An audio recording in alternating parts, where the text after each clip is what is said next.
Hello, welcome to Create Together. I'm Kim, and I'm an art instructor at Crystal Bridges Museum of American Art. For today's project, we're going to explore storytelling with animals and learn how to make thaumatropes. For inspiration, we'll get started by taking a look at an artwork in an exhibition called Companion Species. So gather around and get ready to join me in your own collaborative studio. Today, we are inspired by an artist named Kristen Cliffel. Let's take a moment to look closely at her artwork. Think of a story involving the characters and objects in this sculpture. What are they doing? Where might they be? The artist tells stories about her life and experiences through her sculptures. Cliffel created this work titled, "What Will You Give Me If I Let You Down?" to symbolize her relationship with her children. Notice the donkey and bird seesawing on top of the house. Both animals are bigger than the house. The large scale of these animals represent Cliffel's children outgrowing their childhood home. As a mother, Cliffel wants to support her children no matter how old they are by providing a safe place to visit. What does this work remind you of? How might this piece relate to your life or the lives of your friends and family? If you could see the sculpture in person, which parts do you think would move? Today, I'll be showing you how to create thaumatropes to bring your stories to life. You can pause this video or scroll back to any step if you need to.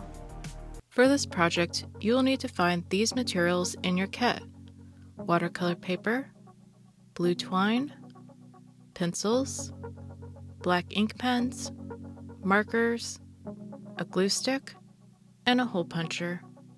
And you'll need to find these materials from home: a good pair of scissors, and a round object to help you draw a circle, for example, a cup or a roll of tape.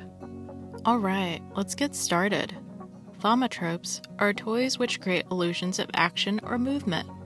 One type of thaumatrope is a disc with pictures on both sides. To create your thaumatrope, think of a simple story about something that changes in size or shape. You can write or sketch to plan out what stories you'd like to bring to life. Each member of your group can grab a sheet of watercolor paper.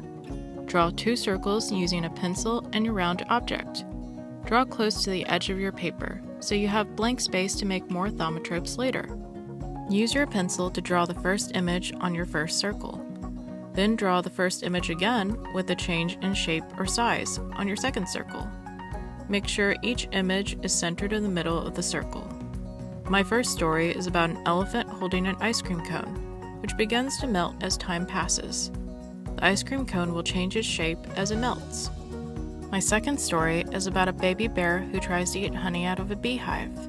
The baby bear later becomes an adult bear. The bear will change its size as it grows up. After drawing your images, use markers and black ink pens to add details such as color and texture. Markers cannot be erased. The best way to color with a marker is to outline the shape with the tip of the marker first, then shade in the rest of the shape. Markers also tend to be wet on paper, so give your colored drawings a little bit of time to dry. Then use a black ink pen on top to complete your images. Cut out your circles with a pair of scissors.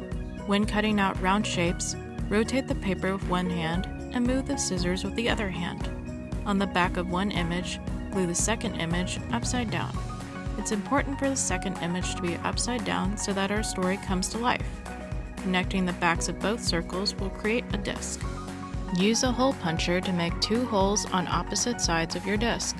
Make sure the holes are horizontal to your images. Cut 4-inch pieces of your twine. You can measure the twine or just eyeball it. Tie a piece of twine in each hole. Leave a few inches for holding your thaumatrope in your hands. Once complete, hold the twine in each hand and twist the thaumatrope to watch your drawings come to life. When you slowly twirl the thaumatrope, you see an illusion of action or movement. This happens because of an effect called persistence of vision. When something changes or moves really fast, it looks like part of it stays or persists. Your brain is fast, but not super fast. Your brain takes time to process the messages that your eyes send to it when they see something. We have completed our thaumatropes. You can make more stories come to life by creating a flip book or a comic strip using the leftover materials from this project. Take some photos or videos of your thaumatropes and post it on social media with the hashtag CreateTogetherKit. Well, thanks for joining me, y'all. See you next time. If you want to see more sculptures with animals, take a look at Gila Gramian's You Are a Bumblebee. How does this artwork relate to Cliffle's sculpture? Gramian also creates whimsical artwork inspired by her life phase as a mother. What animal is seen here? What are they doing? What does this artwork remind you of?